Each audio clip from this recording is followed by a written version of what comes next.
Hello everyone, it's me Uncle John. Today I am going to read S3 3177 and Eater Loves a Mystery by Doug Cushman. A summary of the story is this. Anteater loves mystery stories so much that she sees mysterious adventures wherever she looks. Chapter 1. Anteater rides the train. Anteater, the anteater, loved mysteries. She took mystery books everywhere she went. One day, Anteater decides to visit her sister, Eliza. She packed 2 dresses, 2 mysteries, a sweater, and 5 bags of popcorn kernels.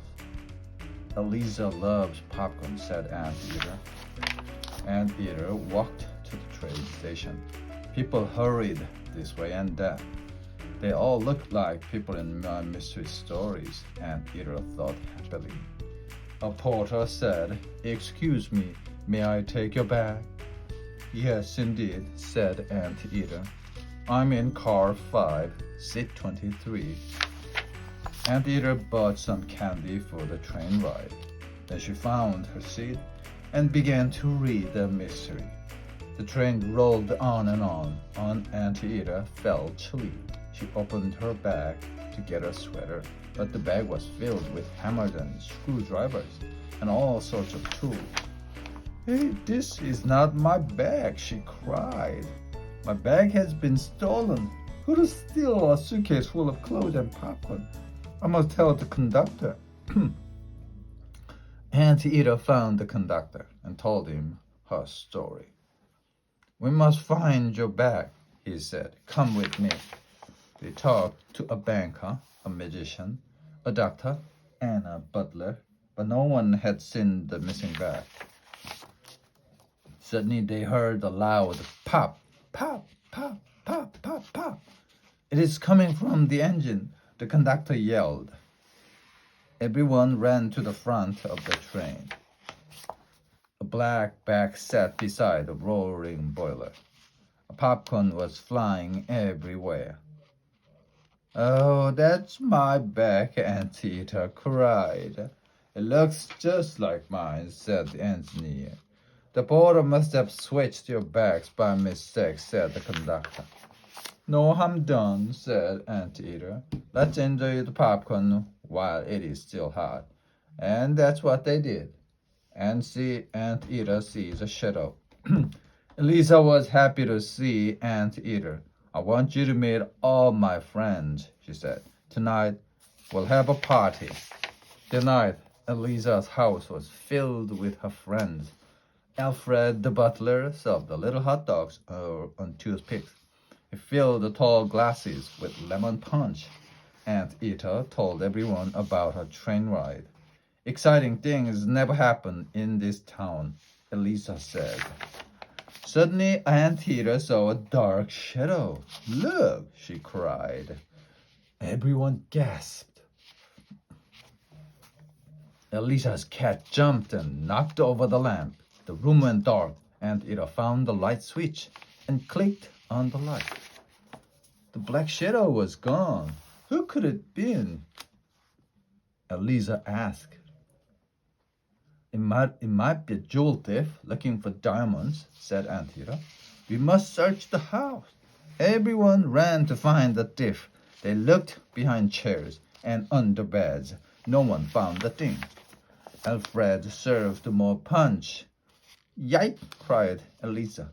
"The shadow was on the wall again." The cat fell into the punch bowl. Alfred dropped his serving tray. The shadow disappeared. "Quick!" cried Anteater. "He may be outside." Everyone rushed outside. They looked under trees and bushes. They looked behind the garage and in trash can, but they found no one. When everyone had gone home, Alfred began to clean up. "Who would think that a mystery could happen here?" he asked Anteater. Anteater looked at Alfred. Then she began to laugh.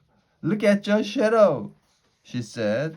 This mystery has been solved. Aunt Ida collected her mail. Aunt Ida returned home. She had lots of mail in her mailbox. There was a short note on yellow paper. What's this? She asked. The note said, I'll be back at 3 o'clock this afternoon. Part of the note is missing, I guess, said Aunt Ida. What does it mean? Perhaps it is from Mr. Chumley next door. Sometimes he has strange people in his house. Aunt Ida began to wash her windows. She also watched Mr. Chumley's house. At 3 o'clock, a large black car drove up to Mr. Chumley's house. A tall figure in a dark coat got out of the car. He had a scarf around his neck. He carried a large bag. Who would wear a scarf in this hot weather? Aunt Ida asked. Maybe he's a thief.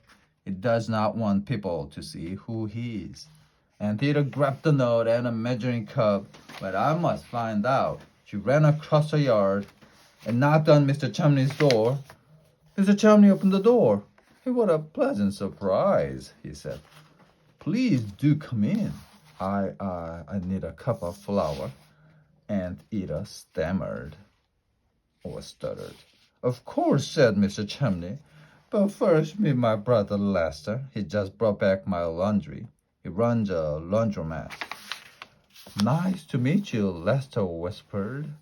You must excuse my voice. I have a bad sore throat. I need to wear this scarf to keep my neck warm.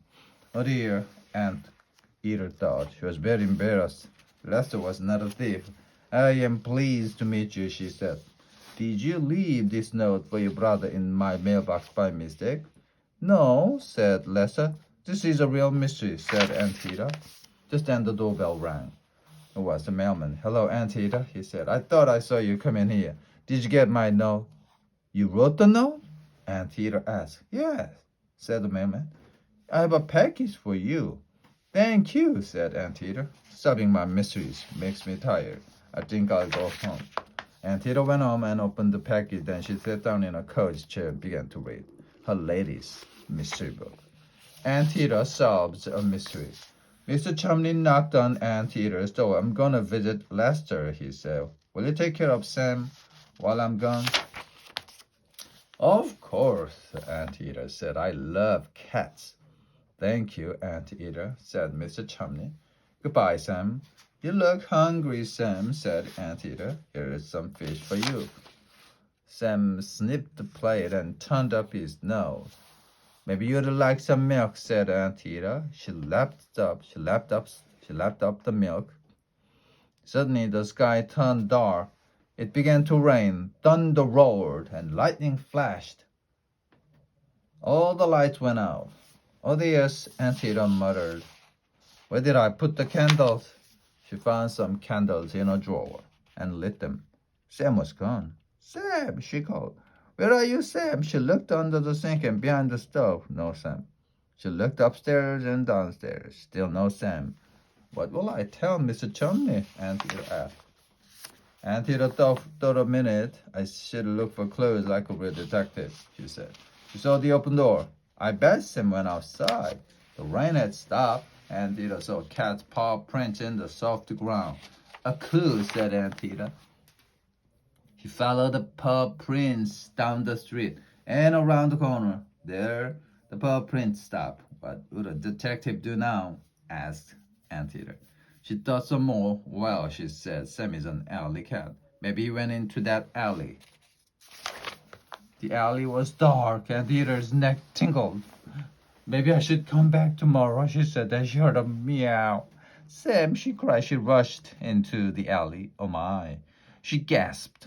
There were hundreds of cats that all looked like Sam. Sam, she called. Sam, which one of you is Sam? All the cats meow. Oh dear, she said crossly. How will I ever find Sam? Then Aunt Ida had an idea.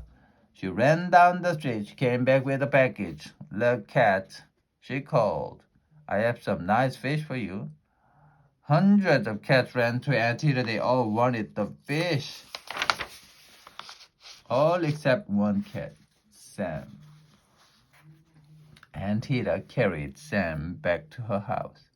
She poured a bowl of milk for him. She made a cup of cocoa for herself. Let me read you my new mystery, Aunt Rita said. Aunt Rita sat down and opened the book. Sam drank his milk and listened late into the night. The end.